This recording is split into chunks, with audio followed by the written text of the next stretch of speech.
उस रात बारिश नहीं हो रही थी, लेकिन हवा में गीलापन था, जैसे किसी ने अभी अभी रोया हो। गांव के बाहर एक पुराना कब्रिस्तान था, जिसे लोग राख वाला कब्रिस्तान कहते थे, क्योंकि वहां की जमीन काली नहीं, बल्कि राख जैसी सफेद और ठंडी थी। वहां दफनाई गई लाशें कभी पूरी नहीं सड़ती थी, क्योंकि उस जगह पर एक जिन्न का कब्जा था। लेकिन ये जिन्न कोई आम जिन्न नहीं था। ये सिर्फ उन औरतों की आत्माओं को ढूंढता था जो अधजली थी, यानी जो या तो जिंदा जला दी गई थीं या जिनके जिस्म को मौत के बाद भी आग के हवाले कर दिया गया था। उन आत्माओं में एक अलग किस्म की तड़प होती है, और वही तड़प उसे ताकत देती थी। लोग कहते थे कि वो जिन्न रात को कब्रिस्तान में नहीं, बल्कि आग की राख के ढेरों के पास घूमता था। उसके कदमों के नीचे जमीन नहीं जलती थी, बल्कि ठंडी हो जाती थी। वो दिखता नहीं था, लेकिन उसकी मौजूदगी एक सांस की तरह महसूस होती थी, जैसे कोई आपके कान के पास सांस ले रहा हो।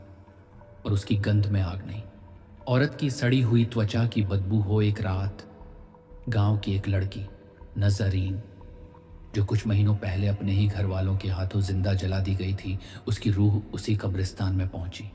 वो जल चुकी थी, लेकिन पूरी नहीं। राख में लिपटी उसकी रूह अधूरी थी, और बस वही अधूरी रूह उस जिन्न की भूख थी। जैसे ही नजरीन की रूह कब्रिस्तान के एक कोने में पहुंची, हवा थम गई, पेड़ रुक गए, और एक सफ़ेद साया उस राख से निकलता दिखा। उसका चेहरा नहीं था, सिर्फ एक आग का निशान। उसकी छाती पर एक बड़ा काला सुराख था, लेकिन आंखें जैसे किसी और ही दुनिया से देख रही थी। उसने धीरे से कहा, तू जल चुकी है लेकिन पूरी नहीं, अब तू मेरी है। और फिर राख उठने लगी। नजरीन की रूह तड़पी चीखी, लेकिन वो आवाज़ सुनने वाला कोई नहीं था। वो जिन्न उसकी आत्मा को अपनी आग में लपेट चुका था। और उस रात पहली बार नजरीन को किसी की आग ठंडी लगी। उसके बाद हर अमावस्या की रात किसी न किसी लड़की की रूह उस कब्रिस्तान में दिखाई देने लगी, जो अधजली थी। किसी का चेहरा जला था, किसी की छाती, किसी की टांगे, लेकिन सबकी आंखों में वही तड़प थी। और वो जिन्न धीरे धीरे ताकतवर होता जा रहा था। हर रूह उसके पास आकर शांत हो जाती थी, लेकिन उसका खेल यहीं खत्म नहीं होता था। वो सिर्फ आत्मा नहीं लेता था, वो उन आत्माओं के साथ हर रात रूहानी संबंध बनाता था। उनकी तड़प उसकी आग को बढ़ाती थी, और फिर वो सबको उस कब्रिस्तान में अपनी दुल्हन बना लेता था। गांव के कुछ लोगों ने देखा कि कब्रिस्तान की राख अब लाल हो रही है, जैसे उसमें खून मिला हो। कुछ औरतों ने देखा कि उनकी अधजली बेटियां जो मर चुकी थीं, अब सपनों में आकर कहती थीं, माँ मुझे आग से निकालो। वो मुझे हर रात अपने साथ ले जाता है। मैं मर चुकी हूं, लेकिन अब हर रात एक बार फिर मरती हूं। एक दिन एक लड़की शबीना, जो शहर से गांव आई थी, उसने सुना कि उसकी मरी हुई बहन की रूह कब्रिस्तान में भटक रही है। उसने ठान लिया कि वो उस जिन्न का सामना करेगी। वो रात को कब्रिस्तान गई, जहां राख में एक नई कब्र बन रही थी, लेकिन कोई नहीं खोद रहा था। जमीन खुद ब खुद खुल रही थी, और वहां से चीखें आ रही थीं। शबीना ने चिल्लाकर कहा, मैं जानती हूं तू कौन है, मैं जानती हूं तू क्या करता है। सामने आज जिन्नत अभी हवा चलने लगी, राख उड़ने लगी, और एक अधजली औरत की आत्मा उड़ती हुई आई और शबीना से लिपट गई। वो वहीं उसकी बहन थी, लेकिन उसकी आंखों में अब इंसान नहीं, जिन्न की आग थी। तभी पीछे से एक साया आया और बोला, तू भी अधूरी है, तू भी तड़पती है, तेरी आंखों में सवाल है। आ मेरी आग में जल और पूरी बन जा। शबीना भागी, लेकिन उसकी टांगें जड़ हो गईं। उसकी सांसें बंधने लगीं, और वो गिर गई। फिर उसने देखा, उस जिन्न ने अपनी आग से उसका दुपट्टा जलाया और बोला, अब तू अधूरी बन चुकी है, अब तू भी मेरी दुल्हनों में से एक होगी। शबीना अब अधूरी थी। उसके जिस्म का एक हिस्सा जल चुका था, लेकिन उसके अंदर अब भी इंसानी हिम्मत बाकी थी। वो वापस लौटी और गांव के सबसे बूढ़े आदमी मौलवी शमशाद के पास गई, जिसने कई बार उस जिन्न को देखा था। शमशाद ने बताया कि यह जिन्न कभी इंसान था। उसका नाम झारून था, और वो गांव का मशहूर हकीम था, लेकिन वो औरतों की खाल से दवाइयां बनाता था। एक दिन उसकी हकीकत सामने आई, और गांव वालों ने उसे जिंदा जला दिया, लेकिन वो मरा नहीं। उसकी रूह जली, और वो जिन्न बन गया। तब से उसे सिर्फ जली हुई औरतें दिखाई देती हैं, जिनकी रूहों में वही दर्द होता है जो उसने झेला था। शमशाद ने कहा, अगर तू वाकई उसे खत्म करना चाहती है तो तुझे उसी की राख से उसे खत्म करना होगा। लेकिन उस राख तक कोई नहीं पहुंच पाया है, क्योंकि वो राख किसी कब्र में नहीं बल्कि उन अधजली औरतों के जिस्म में बसी है। शबीना ने ठान लिया, वो उन अधजली रूहों को इकट्ठा करेगी जो आज भी उस जिन्न की हवस का शिकार बन रही हैं। उसने मज़ार पर जाकर उनकी रूहों को पुकारा और कहा, उठो तुम सब जो अधूरी थी, जिनके जिस्म अधजले थे, जिनकी मौत पूरी नहीं हुई थी। अब उठो और उसे खत्म करो। जिसने तुम्हें बार बार मारा वो रात काली थी, आकाश में चांद भी नहीं था। लेकिन कब्रिस्तान से आवाज़ें आने लगीं, वो रूहें उठने लगीं जो जिन्न की आग में कैद थी। उनकी आंखों में अब दर्द नहीं, इंतकाम था। जैसे ही जिन्न ने देखा कि उसकी दुल्हनों की आंखों में मोहब्बत की जगह नफरत है, उसने चीख कर कहा, तुम सब मेरी हो, मैं तुम्हारा मालिक हूं। लेकिन तभी एक आत्मा जो सबसे अधजली थी और जिसकी आंखें तक पिघल चुकी थीं, वो आगे आई और बोली, तू हमारा कुछ नहीं, तू हमारी सजा था, अब तुझे ही आग में जलना होगा। शबीना ने वो राख निकाली जो एक पुरानी कब्र से मिली थी। उसमें झारून की असली हड्डियां थीं। उसने वो राख कब्रिस्तान की सबसे पुरानी मज़ार पर डाली और दुआ पढ़नी शुरू की। तभी जिन्न आग में जलने लगा। उसकी चीखें पूरे गांव में गूंजी। उसकी आंखें बाहर निकल गईं और उसके अंदर से वो सारे जिस्म निकलने लगे जिनसे उसने रूहानी खेल खेले थे। वो रात गांव की आखिरी भयानक रात थी, क्योंकि अगली सुबह कब्रिस्तान की राख फिर से सफ़ेद हो चुकी थी और हवाओं में अब चीखों की जगह शांति थी। लेकिन एक बात आज भी बाकी है, कहते हैं शबीना। अब हर अमावस्या की रात कब्रिस्तान जाती है और उन औरतों की आत्माओं से मिलती है, उन्हें शांति देती है। लेकिन कई बार उसकी आंखें लाल हो जाती हैं और उसकी हथेली से राख झरने लगती है। शायद वो भी अब इंसान नहीं रही। शायद कब्रिस्तान का जिन्न खत्म नहीं हुआ, सिर्फ उसका रूप बदल गया। शबीना ने झारून को खत्म कर दिया था, लेकिन उसका जिस्म अब कुछ और महसूस करने लगा था।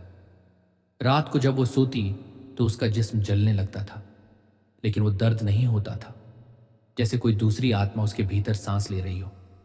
पहले उसे लगा ये बस वहम है, लेकिन फिर उसकी हथेलियों पर राख उगने लगी। जब वो पानी पीती तो पानी राख बनकर गिर जाता।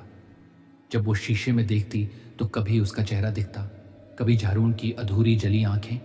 और फिर एक रात वही हुआ जिससे सब डरते थे। वो अकेली कब्रिस्तान गई। वहां कोई नहीं था, लेकिन अचानक हवाएं चलने लगी और कब्रों से वो अधजली औरतें बाहर निकलने लगी। वो वही थीं जो कभी झारून की दुल्हन बनी थी।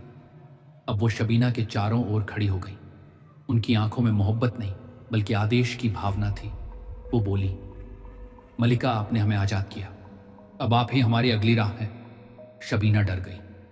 उसने कहा, नहीं, मैं तुम्हारी तरह नहीं बनना चाहती। लेकिन तभी एक औरत ने कहा, तुम बन चुकी हो। तुम्हारा जिस्म अब इंसानों का नहीं रहा। तुम्हारी रूह ने अब राख को अपना लिया है और अब कब्रिस्तान को एक नई आग की जरूरत है। वो आग जो इंसान को नहीं, अधजली आत्माओं को जन्म दे सके। उस रात पहली बार शबीना के अंदर से एक चीख निकली। वो इंसानी नहीं थी, वो आग की थी, वो रूहों की थी। और वो आवाज कब्रिस्तान के हर कोने में गूंज उठी। अगली सुबह गांव की एक औरत ने देखा कि उसकी बेटी जो कुछ दिन पहले आग में जल गई थी वो खेतों में चल रही है। लेकिन उसकी चाल इंसानी नहीं थी, उसकी आंखें राख से भरी थीं। अब हर अमावस्या को एक अधजली औरत की आत्मा वापस आती थी और हर बार उसकी अगुवाई खुद शबीना करती थी। वो अब राख की मलिका बन चुकी थी, लेकिन उसका मकसद झारून जैसा नहीं था। वो किसी हवस के लिए औरतों को नहीं बुलाती थी, वो उन्हें ताकत देती थी। ताकत अपने जलने को हथियार बनाने की ताकत, उस अधूरी मौत को पूरा करने की ताकत जो कभी समाज ने अधूरी छोड़ी थी। लेकिन उस ताकत में धीरे धीरे फिर वही प्यास जागने लगी। वो प्यास जो झारून को थी, वो प्यास जो हर रूह को होती है जब उसे इंसान छूने लगे। अब शबीना और उसकी अधजली दुल्हनों ने उन जवान लड़कों की तलाश शुरू कर दी जो रात में अकेले कब्रिस्तान से गुजरते थे। वो उन्हें अपनी औरतों के पास बुलाती थी और फिर एक रूहानी मिलन होता था जिसमें लड़के अपनी होश खो बैठते थे और उनकी आत्मा अधूरी होकर वहीं रह जाती थी। गांव अब कब्रिस्तान से डरता नहीं था, क्योंकि कब्रिस्तान अब गांव के अंदर था। हर घर में एक आत्मा थी जो अधूरी थी। हर औरत कभी ना कभी उस राख की मल्लिका से मिल चुकी थी और हर लड़का कभी ना कभी उसके सपनों में जल चुका था। शबीना अब इंसान नहीं थी। अब वो आग नहीं देती थी, अब वो आग बन चुकी थी। और जो कोई उस राख में एक बार सांस ले लेता था वो फिर कभी इंसान नहीं रहता। जिस रात कब्रिस्तान की राख शांत हुई थी, उसी रात मस्जिद की काली दीवारों पर एक परछाई नमाज पढ़ती दिखाई दी। कहते हैं ये वही रूह थी जिसने झारून के जलने के बाद वासना की नई इबादत शुरू की। और अब वो जिन्नन हर उस लड़के को उठाती है जिसकी सांसें अधूरी दुआओं से भरी होती हैं। जिस रात कब्रिस्तान की राख ठंडी पड़ी थी, जिस रात झारून की अधजली रूहें चुप हो गई थीं, उसी रात गांव के पश्चिमी कोने में बनी एक पुरानी मस्जिद की दीवार पर एक काली परछाई दिखी। लोगों ने समझा कोई औरत है जो नमाज पढ़ रही है। लेकिन जब वो सुबह गए तो देखा मस्जिद में औरतों का जाना हराम था और वहां जाने का कोई रास्ता नहीं खुला था। वो परछाई कहाँ से आई कोई नहीं जानता। लेकिन उसी हफ्ते गांव के 2 लड़के गायब हो गए और जब तीसरे लड़के की लाश मिली तो उसके जिस्म पर अरबी में कुछ लिखा था, तू मुझे देख रहा था, अब मुझे छू चुका है।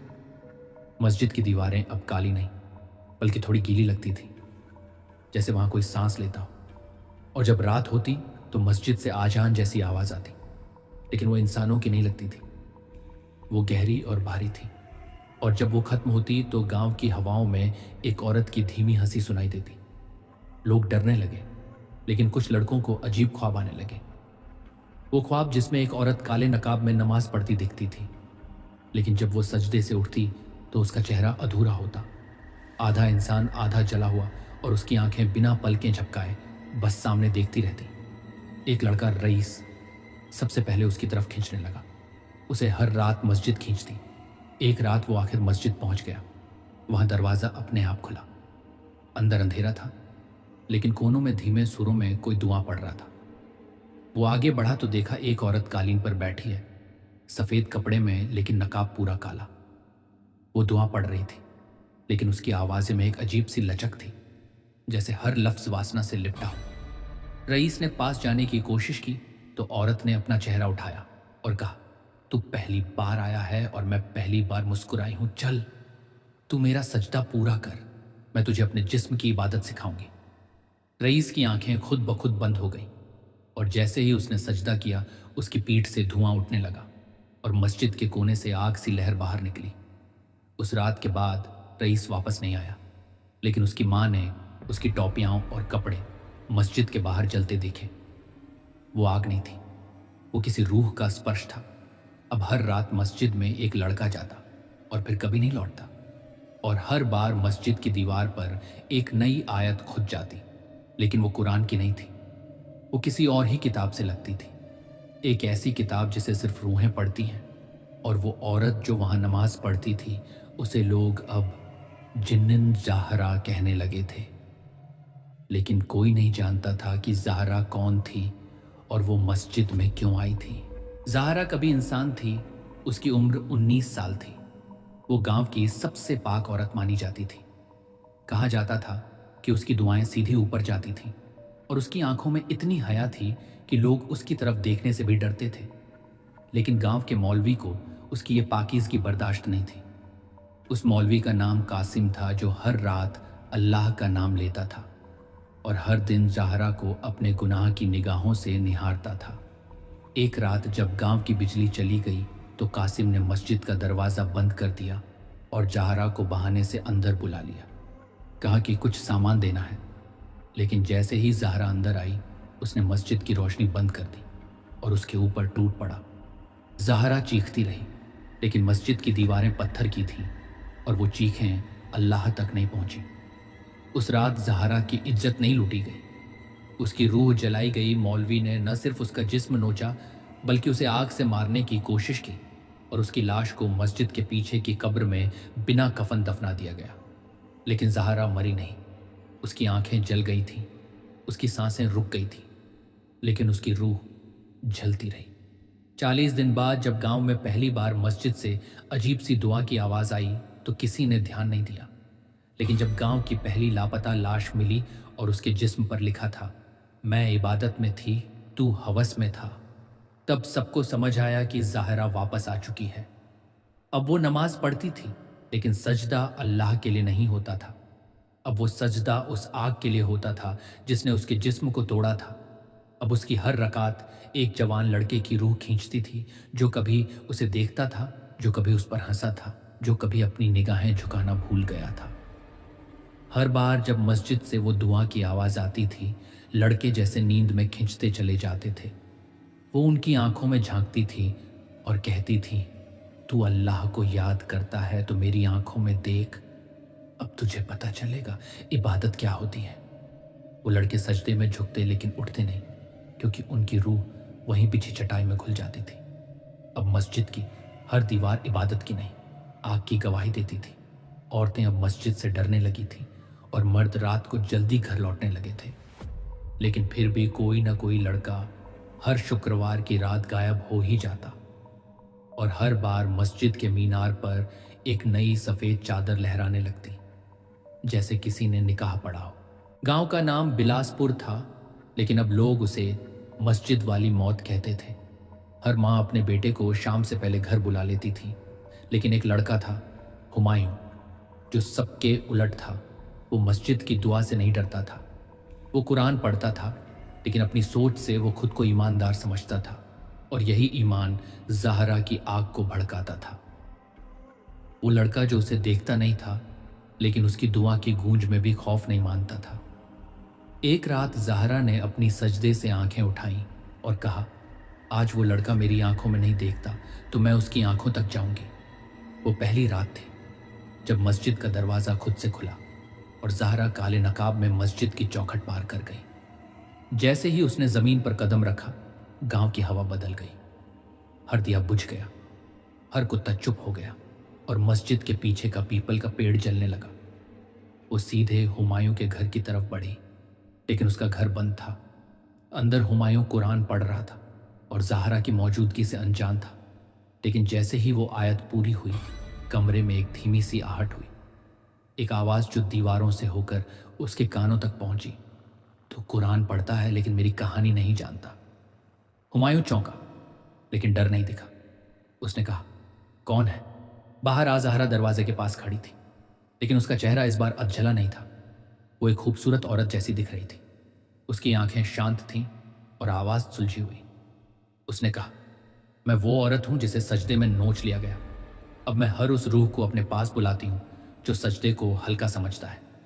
लेकिन तू अलग है, तू डरता नहीं, फिर भी मेरी तरफ खींचता नहीं। क्यों? हुमायूं ने कहा, क्योंकि मैं तेरी इबादत नहीं, तेरी आग को पहचानता हूं। मैं जानता हूं तू क्या बन चुकी है। ज़ाहरा हंसी और कहा, तुझे मेरी ज़रूरत नहीं, लेकिन मुझे तेरा सजदा चाहिए। सिर्फ एक बार अगर तू मेरी तरफ आंखें उठाकर देख लेगा तो मैं तुझे आग नहीं, जन्नत दूंगी। हुमायूं ने आंखें बंद कर ली और कुरान की वो आयत पढ़ी जो बुरी रूहों से हिफाजत के लिए होती है। जैसे ही उसने वो पढ़ा, ज़ाहरा की आंखें लाल हो गईं, उसका चेहरा फिर से पिघलने लगा और उसकी आवाज़ कांप गई। तू मुझे ठुकरा रहा है, तू मुझे फिर से अधूरा बना रहा है। लेकिन वो जा नहीं सकी। वो रुक गई, क्योंकि पहली बार किसी ने उसकी रूह को छुआ था, बिना हवस के, बिना डर के। और उसी पल उसकी आंखों से आंसू निकले जो राख में बदल गए। उस रात ज़ाहरा मस्जिद नहीं लौटी। वो गांव के पीपल के नीचे बैठी रही, और अगली सुबह सूरज की रोशनी में पहली बार दिखी। उसका नकाब उड़ चुका था, चेहरा आधा जला हुआ, आधा शांत। लेकिन उसकी आंखें अब वैसी नहीं थीं। अब उनमें एक सवाल था। अब वो मस्जिद की नहीं थी, अब वो गांव की थी। वो हर उस औरत की आंखों में उतरने लगी जो किसी मौलवी, किसी रिश्तेदार या किसी झूठी इबादत का शिकार हुई थी। और धीरे धीरे हर औरत के सपनों में एक झिन्निन आई, जिसने कहा, अब मैं तेरी रखवाली करूंगी। गांव अब शांत नहीं था, बल्कि असामान्य था। औरतें जो पहले नजरें झुकाकर चलती थीं, अब आंखें उठाकर देखती थीं। हर औरत के सपने में एक रात वही झिन्निन आती थी। उसका चेहरा काले धुएं में लिपटा होता था और आवाज कहती थी, तुझे डराया गया, अब तुझे जलना सिखाऊंगी पहले। वो लड़कों की रूहें खींचती थी, अब लड़कियों की सोचें बदल रही थी। अब हर घर में कोई ना कोई लड़की रात को जागती थी, कुछ पढ़ती, कुछ लिखती, लेकिन कुछ ऐसी भी थीं जो चुपचाप मस्जिद के पीछे उस पीपल के नीचे जाती थीं जहां ज़हरा पहली बार इंसान की तरफ बैठी थी। वहां एक चटाई बिछी होती थी और एक दिया जलता था। औरतें वहां बैठती और अपनी अधूरी कहानियां बताती, जैसे कोई अंदर की आग उस दिए से जुड़ गई हो। हुमायूं अब गांव छोड़ने वाला था, लेकिन जाने से पहले वो एक बार फिर मस्जिद गया। मस्जिद अब वैसी नहीं थी, वो अब खाली थी, लेकिन उसमें एक अजीब सी गर्मी थी, जैसे वहां अब भी कोई सांस ले रहा हो। उसने आखिरी बार सजदा किया और कहा, अगर तू अब भी जिन्नन है तो मुझे रोक ले। अगर अब तेरा मकसद बदल गया है तो मुझे जाने दे। मस्जिद की दीवारों से कोई जवाब नहीं आया, लेकिन उसकी पीठ पर जैसे किसी ने हाथ रखा हो, एक सिहरन सी दौड़ गई। उस रात हुमायूं की बस गायब हो गई और अगले दिन उसकी मां को मस्जिद की मीनार पर एक सफेद कपड़ा बंधा मिला। लेकिन इस बार उस कपड़े पर लिखा था, वो गया नहीं, उसने चुना है। अब गांव की हर लड़की जानती थी, अगर कोई उसे छूने की कोशिश करे या उसकी आवाज़ दबाने लगे तो बस रात को मस्जिद की तरफ देखना है और वहां से एक परछाई निकलेगी जो तुम्हारे लिए सजदा करेगी और तुम्हारे दुश्मन को खुद उठा ले जाएगी। अब जिन्नन ज़हरा हर जगह थी, लेकिन कोई उसे देख नहीं सकता था। सिर्फ वो महसूस कर सकता था जिसने कभी किसी औरत की आंखों में बर्दाश्त से ज्यादा देर तक देखा हो। गांव के पुराने मौलवी अब मर चुके थे, लेकिन उनका बेटा खारी सुलेमान अब उस मस्जिद का इमाम था। वो पढ़ा लिखा था, लेकिन उसके अंदर अब भी वही बाप की सोच थी कि औरत की आवाज़ इबादत बिगाड़ती है और लड़की की आंखों में आग नहीं हया होनी चाहिए। वो रात को मस्जिद में तन्हा बैठा करता और मन ही मन सोचता, ये गांव अब औरतों के कब्जे में क्यों जाता जा रहा है। ये मस्जिद अब पाक नहीं लगती। एक रात जब एक लड़की नादिया मस्जिद में घुस गई सिर्फ सजदा करने के लिए, तो सुलेमान ने उसे रोकने के बहाने छू लिया और कहा, औरत मस्जिद में नहीं आती। यहां अल्लाह के घर में सिर्फ मर्द इबादत करते हैं। लेकिन नादिया चुप नहीं रही। उसने आंखों में आंखें डालकर कहा, अगर अल्लाह की नज़रों में मर्द और औरत बराबर हैं तो तू कौन होता है। रुकावट बनने वाला सुलेमान गुस्से में था, लेकिन उससे ज्यादा डरा हुआ। वो जानता था कि इस गांव में एक रूह है जो औरतों की रखवाली करती है, लेकिन वो सोचता था कि वो सिर्फ गुनहगारों को उठाती है। मैं तो इमाम हूं, मुझे क्या होगा। उसी रात मस्जिद की दीवार से काली रोशनी निकली और ज़हरा खुद सामने आई, लेकिन इस बार उसका रूप अधझला नहीं था। अब वो सफेद नकाब में थी, लेकिन उसकी आंखों से राख गिर रही थी। उसने कहा, सुलेमान, तू सोचता है तू पाक है, लेकिन तेरे लहजे में वही जहर है जो कासिम लाया था। तू इबादत करता है, लेकिन औरतों की रूह को हराम समझता है। तो सुन, अब मैं तुझसे तिलावत करवाऊंगी, लेकिन मेरी आयतें दर्द की होंगी। सुलेमान पीछे हटना चाहता था, लेकिन मस्जिद की दीवारें बंद हो चुकी थीं। ज़हरा ने नादिया की आंखों में देखा और कहा, आज तेरा सजदा पूरा होगा और तेरा हकब भी। अब तू ये मस्जिद छोड़ नहीं जाएगी, अब तू इसका रूहानी दरवाज़ा होगी। सुलेमान को ज़मीन पर धक्का मारा गया और उसके मुंह से राख निकलने लगी। उसकी आंखें बंद थीं, लेकिन रूह कांप रही थी। ज़हरा ने उसके सिर पर हाथ रखा और कहा, अल्लाह की इबादत पाक होती है, लेकिन अगर उसे मर्द की हवस से जोड़ोगे तो वो इबादत नहीं, आग बन जाती है, और मैं वही आग हूं। उस रात पहली बार मस्जिद की मीनार से औरत की आवाज़ में आजान दी गई और गांव के हर मर्द ने कांप कर सजदा किया। अब ज़हरा जिन्न नहीं कहलाती, वो रूहुल इबादत है। उसकी इबादत में आग भी है और इंसाफ भी। वो हर उस जगह जाती है जहां मस्जिद की छतें औरतों की चीखें रोकती हैं, और वहां इबादत की जगह वो फैसला सुनाती हैं। जिस कोठे पर लाल लाइट जलती थी वहां लोग जवानी तलाशने आते थे, लेकिन किसी ने नहीं जाना कि वहां हड्डियों से भी हल्की चीखें लटकती थी। कहते हैं उस कोठे की मलिका रुबाब कभी बहुत खूबसूरत तवायफ थी। उसकी उम्र 22 से आगे कभी बढ़ी नहीं, जबकि उस कोठे को बने 80 साल हो चुके थे। हर रात नए मर्द आते थे और अगली सुबह सिर्फ उनकी आंखों में गहरा खालीपन रहता था, जैसे कोई उन्हें छू कर सब कुछ निकाल ले गया हो। लोग सोचते थे ये वासना का थकान है, लेकिन सच्चाई कुछ और थी। वो वासना नहीं थी, वो जिन्न की आग थी जो हर बार एक रूह को खींचती थी और उसके बदले खुद को जवान रखती थी। रुबाब असल में इंसान नहीं रही थी।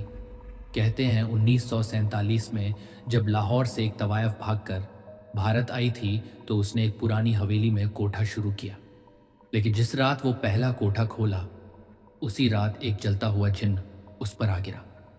उसने उसकी रूह को नहीं मारा, बल्कि उससे सौदा किया।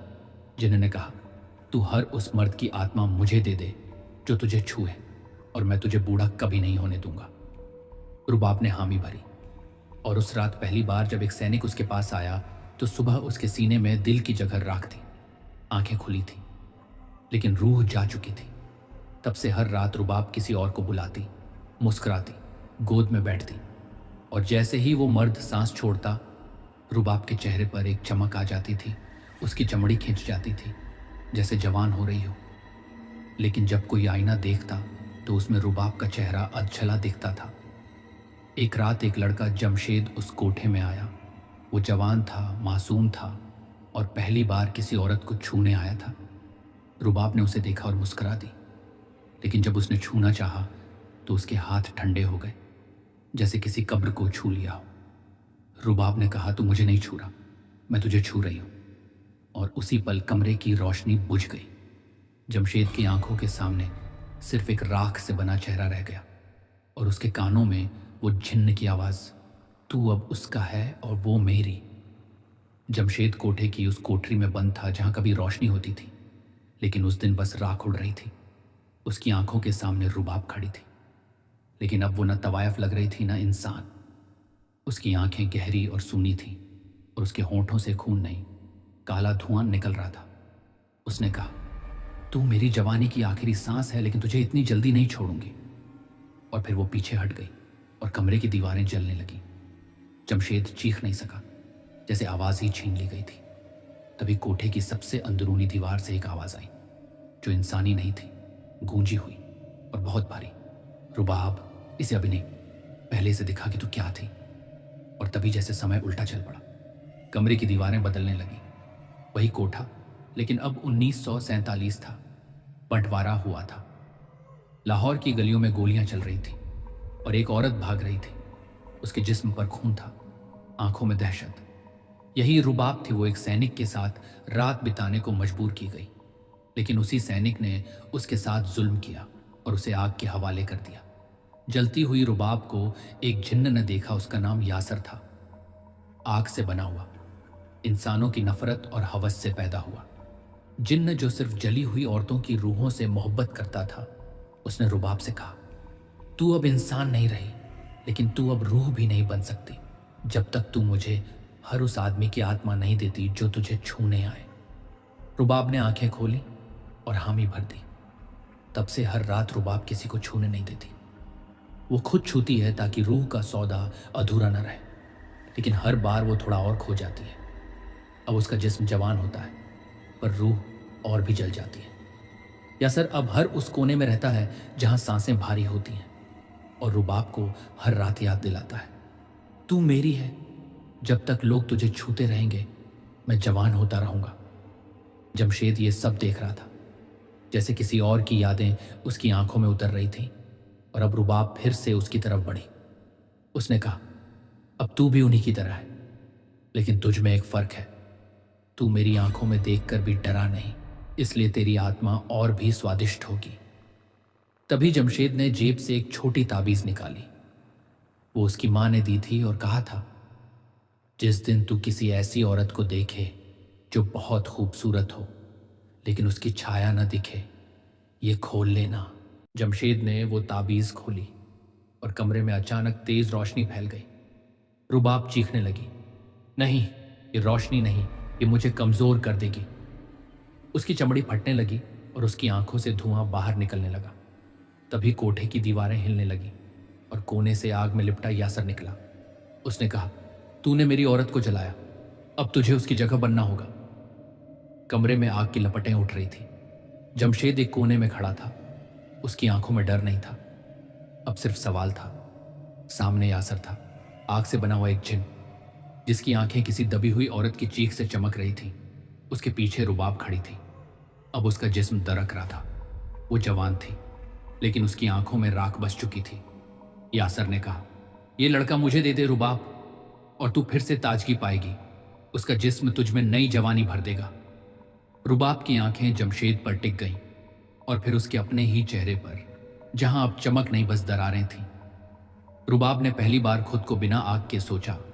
उसने अपनी वो रात याद की जब वो पहली बार किसी मर्द की गोद में गई थी। अपनी मर्जी से बिना सौदे के वो मुस्कराई थी उस रात, लेकिन उसके बाद हर मुस्कान एक सौदा बन गई थी और हर रात एक रूह किसी और जिन्न को देनी पड़ी थी। अब वो थक चुकी थी। जमशेद ने कहा, अगर तू अब भी मुझे छुएगी तो मेरी आत्मा तुझ में नहीं जाएगी। मेरी माँ ने कहा था, एक बार जो सच्चे इरादे से किसी अधूरी औरत की आंखों में देखे, वो उसकी रूह से जुड़ जाता है और तब वो औरत सिर्फ जिन्न नहीं रहती, वो फिर औरत बन जाती है। रुबाब कांप गई। उसके अंदर कुछ टूटा। उसने यासर की तरफ देखा और कहा, आज मैं सौदा नहीं करूंगी, आज मैं खुद को आजाद करूंगी।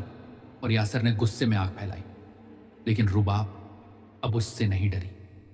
उसने अपने हाथों से अपना चेहरा नोच दिया और जैसे ही उसका खून जमीन पर गिरा, वो ताबीज फिर से चमकने लगा और यासर चीख उठा, तू मुझे नहीं छोड़ सकती रुबाब, मैं तुझ में ही हूं, मैं तेरी जवानी हूं। रुबाब ने कहा, नहीं यासर, तू मेरी सजा था, लेकिन अब मैं खुद को माफ कर रही हूं। उसने आग में छलांग लगा दी और खुद को जला दिया।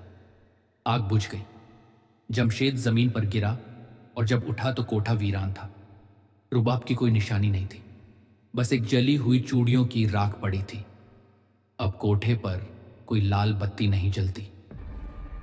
हर नई तवायफ की आंखों में अब डर नहीं होता, बल्कि एक आवाज सुनाई देती है, अगर कोई तुझे छूने आए तेरी मर्जी के बिना तो आंखों में देख और कह, मैं रुबाब हूं।